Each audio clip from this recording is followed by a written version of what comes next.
Steelers Nation, how we doing today? Welcome back to the channel.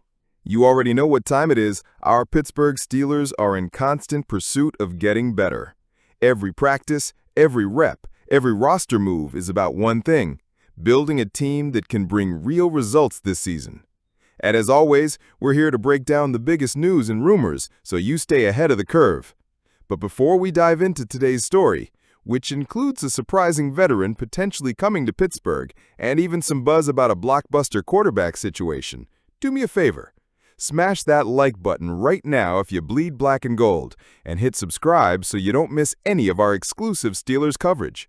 All right, let's get into it. On Tuesday, ESPN insider Jeremy Fowler dropped a little bombshell that instantly caught the attention of Steelers Nation. He reported that free agent guard Dalton Risner is weighing the possibility of visiting the Steelers. Now, at first glance, this is big. Why? Because since the preseason began, Pittsburgh has focused mostly on depth moves, and of the roster guys, practice squad hopefuls, plugging little holes here and there. The last major signing we saw was safety Chuck Clark back on July 25th, but Risner, he's no small signing. This is a player with a legitimate chance to step in and earn meaningful playing time. Risner's resume speaks for itself. Drafted in the second round back in 2019 by the Denver Broncos, the Kansas State product was immediately recognized, earning a spot on the PFWA All-Rookie team. Over 4 years with Denver, he racked up 62 games of experience before joining the Minnesota Vikings in 2023. And last season, he logged over 600 snaps and made 8 starts at right guard. That's real production. So why would he even consider Pittsburgh? That's where things get interesting. Here's the twist. Risner has spent most of his career as a left guard, and we all know the Steelers already have that spot locked down with Isaac Seumalo. There's no realistic scenario where Risner comes in and takes Seumalo's starting role. On the other side, Mason McCormick seems to have a strong grip on the right guard position. So again, no obvious hole for Risner to step into as a starter. Which raises the big question, why Pittsburgh? Some insiders believe this could be more about depth and versatility than locking in a starter. Injuries happen, seasons are long, and the Steelers, who added Andres Pete earlier this month, may feel like one more proven veteran in the trenches could make the difference between surviving an injury or watching the offensive line unravel. But from Risner's perspective, it doesn't exactly line up. Reports suggest he's looking for a starting role with his next team. And when you look around the league, the Seattle Seahawks, Cincinnati Bengals, maybe even other suitors we don't know yet, those spots might offer him a clearer path to what he wants. That makes his potential interest in Pittsburgh feel a little peculiar. If nothing else, this link between the Steelers and Dalton Risner tells us something important. The front office is still evaluating where this roster needs reinforcements. Wide receiver remains the biggest need, no doubt, but keeping the offensive line strong is clearly still on Omar Khan's radar. It also tells us that Pittsburgh is willing to look at veterans who might not have a perfect fit on paper, but could become valuable over the course of the grind that is a 17-game season. Depth matters. And with a quarterback like Aaron Rodgers, yes, it still feels surreal to say that, protecting him has to be priority number one. And speaking of quarterbacks, let's shift gears to a completely different rumor making waves. Anthony Richardson Sr. might be on the trade block. Yes, you heard that right. Just 2 years removed from being the number 4 overall pick in 2023, Richardson's time with the Colts looks like it could be nearing the end. The experiment hasn't worked. Between inconsistencies, injuries, and now being demoted behind Daniel Jones, things are unraveling fast. Now, the Colts are publicly saying they still believe in Richardson, but behind the scenes, though, his agent knows the writing might be on the wall. And when that happens, general managers around the league start dialing the phone. Analysts have already pointed to 3 teams that make the most sense to take a shot on Richardson. 1, the Minnesota Vikings. They've got J.J. McCarthy as the starter for now, but he's unproven. The weapons and coaching are in place, and head coach O'Connell has shown admiration for Richardson before. 2, the Las Vegas Raiders. Geno Smith is the current answer, but at 35 years old, he's not the long-term fix. Richardson could be a developmental swing for the future.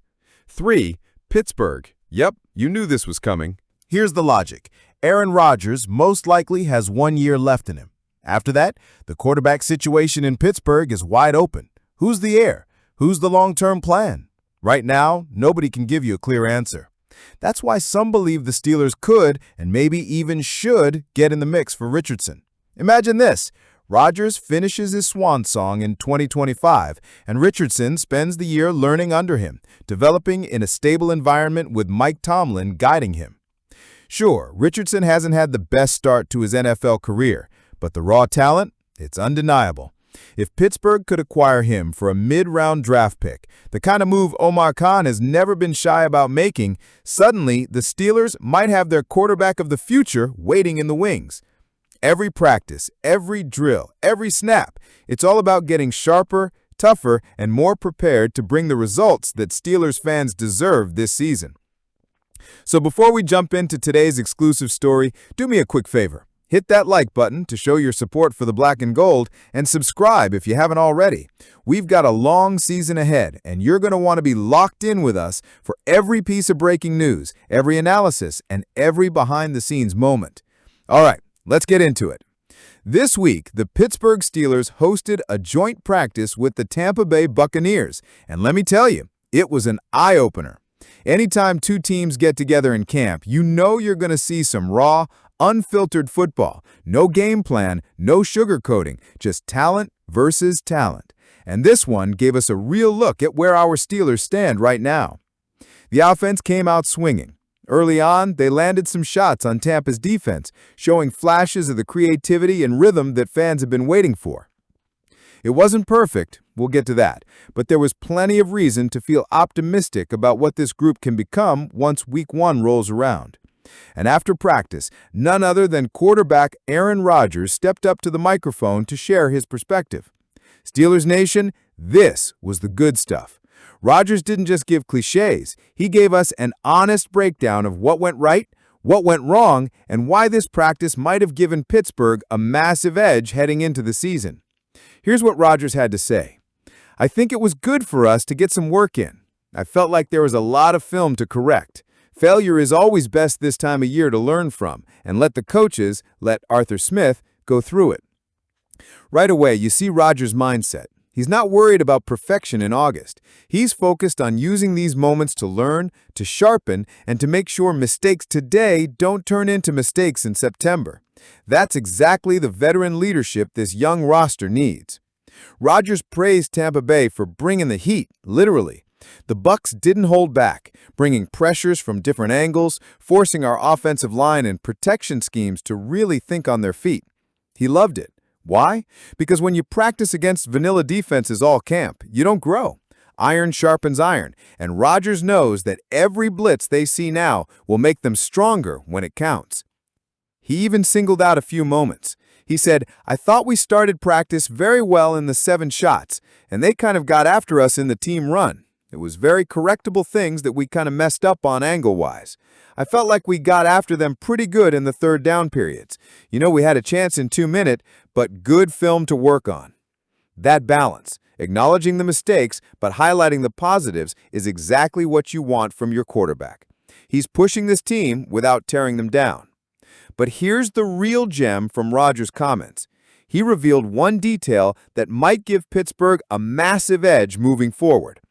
He said, "The thing I loved was that they didn't have fans there, so they felt comfortable bringing a lot of different pressures. So I thought it was good work for us in the protection game especially." Think about that. In a closed practice, Tampa Bay unleashed blitzes and schemes they'd never show in a preseason game with cameras and fans watching. That means Rodgers and the Steelers' offense got a sneak preview of some real NFL-level pressures, the kind of stuff you usually don't see until Week 1 or Week 2. That's the edge. While other teams are still running through vanilla looks in camp, Pittsburgh just had to handle the real deal against a playoff-caliber defense. You can bet Arthur Smith and the offensive staff are going to use that film like gold. Of course, it wasn't all sunshine. The defense had some rough spots, especially in pass coverage. Tampa's receivers were able to find space down the field, exposing some of the growing pains in a secondary that has seen major changes this offseason. And Steelers fans, I know you. This city is built on defense. Anytime we see lapses like that, the alarms go off.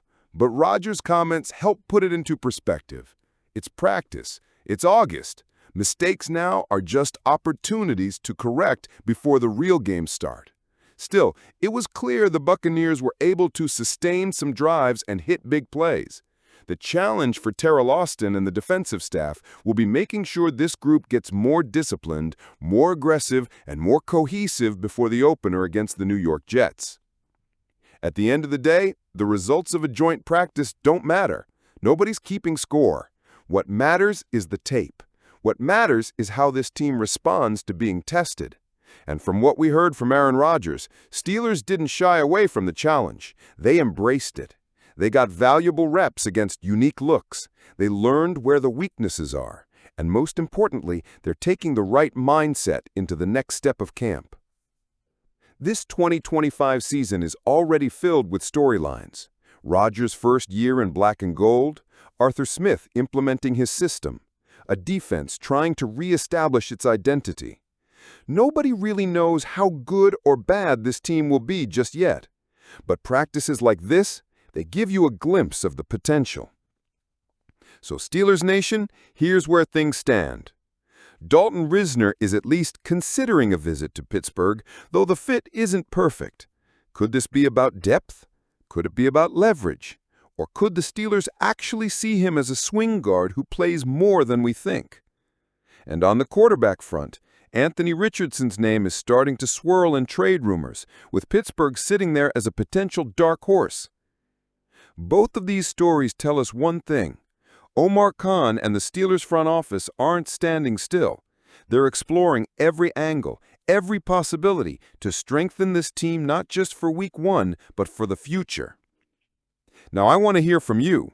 Steelers Nation, what do you think? Should the Steelers seriously consider bringing in Dalton Risner, even if he means he might not start right away? And what about Anthony Richardson? Would you be willing to trade a mid-round pick for a quarterback with upside? Or is that too risky with all the needs we still have right now? Drop your answers in the comments below because this debate is going to be hot. And don't forget, hit that like button if you enjoyed the video and subscribe so you never miss an update on all things black and gold. We've got a long season ahead, and trust me, this channel will keep you locked in from start to finish. Steelers Nation, let's ride!